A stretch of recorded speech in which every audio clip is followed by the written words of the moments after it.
নদী এবং সমুদ্রের উত্তাল ঢেউয়ের জেরে বাঁধ ভেঙে এবং উপচে নোনা জলে প্লাবিত পাথর প্রতিমার গোবর্ধনপুরের বিস্তীর্ণ এলাকা।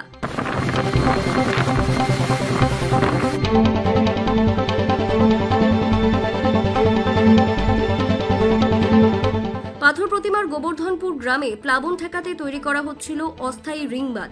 বঙ্গোপসাগরের উত্তাল ঢেউয়ের জেরে গতকাল সেই রিং বাঁধে ফাটল দেখা দিয়েছে।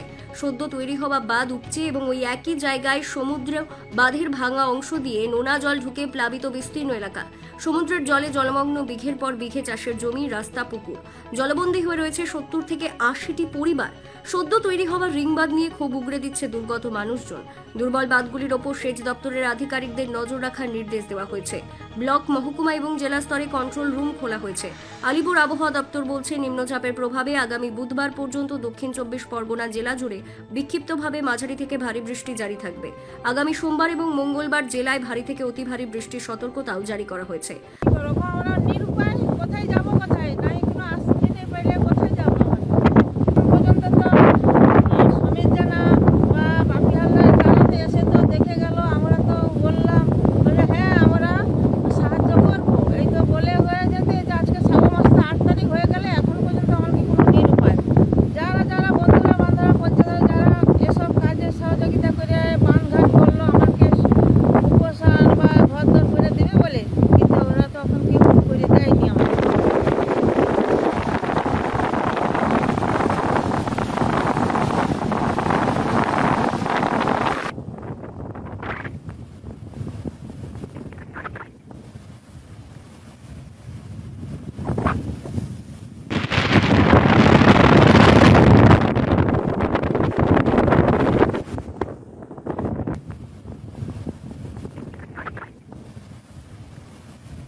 পাথর প্রতিমা থেকে মুন্না সর্দারের রিপোর্ট, কাকদ্বীপ.com।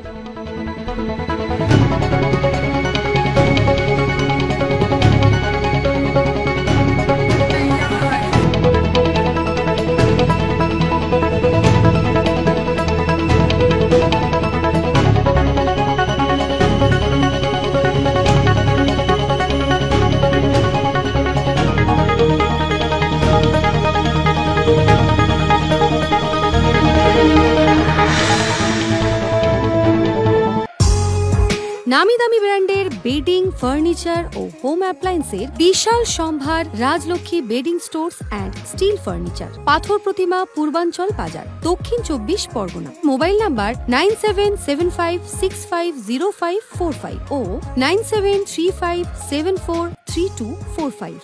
সহজ কিস্তির মাধ্যমে কেনাকাটার সুব্যবস্থা রয়েছে।